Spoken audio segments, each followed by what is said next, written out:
buhay nga natin ay hindi natin maiiwasang mag-crave ng bonggang-bongga. Huy, bonggang-bongga.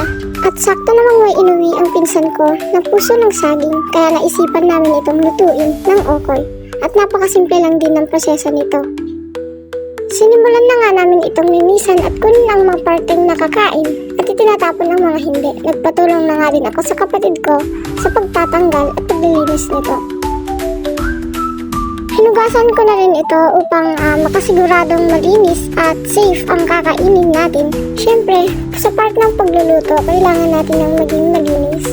Kailangan natin maging sensitive sa mga maruruming maaaring nakadikit dun sa pagkain na niluluto natin. Kaya dapat lang na hugasan natin ito. Ang sunod ko namang ginawa ay ang sausawan na hindi maanghang. At kung itatanong nyo kung bakit hindi maanghang, sapagkat ito ay hindi kaya ng mga matatanda sa amin, lalo na ng lolo't lola ko. Pero na lang kung ako, yun, talagang sili dito, sili dyan, sili everywhere.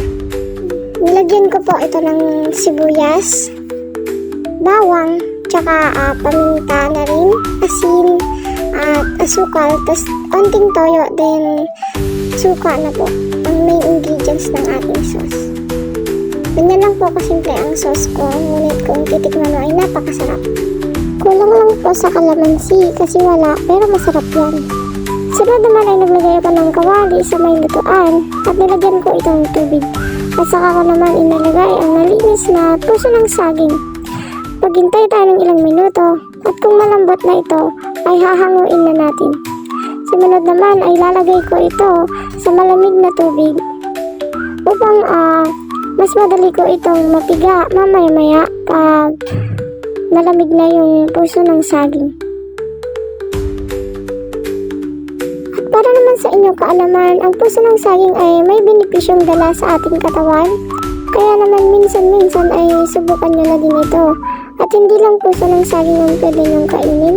Pwede din kayong maghanap ng iba't ibang gulay kung meron kayong pwedeng paghanapan. Sa panahon ngayon, mas mainam na puro masusustansya ang kinakain natin, hindi yung puro cholesterol na wala namang dulot sa katawan natin, kundi puro sakit. High blood dito, high blood dyan, high blood everywhere. Matapos ko kang pigain ng puso ng saging, ang nilagyan ko na ito ng pampalasa tulad ng sibuyas, magic sarap, asin, sabor, paminta, 3 basong harina, itlog, 3 rin. At pinaghalo-halo ko na lamang yan. At nilagyan ko din ito ng kaunting tubig para mas makuha yung gusto nating texture ng ipiprito natin mamaya-maya. Pagkatapos ko nga itong haluin ay naglagay na naman ako ng kawali sa may lutuan. At naglagay na din ako ng mantika.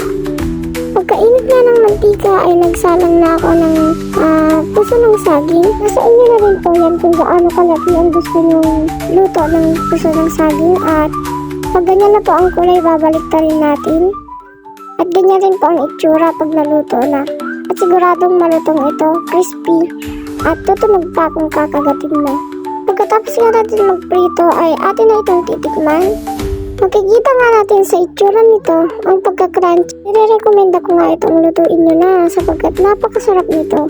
Talagang mapapakanin na kayo sa sobrang sarap. Huwag niyo pong kalimutang mag-follow at mag-like sa video ito. Maraming salamat!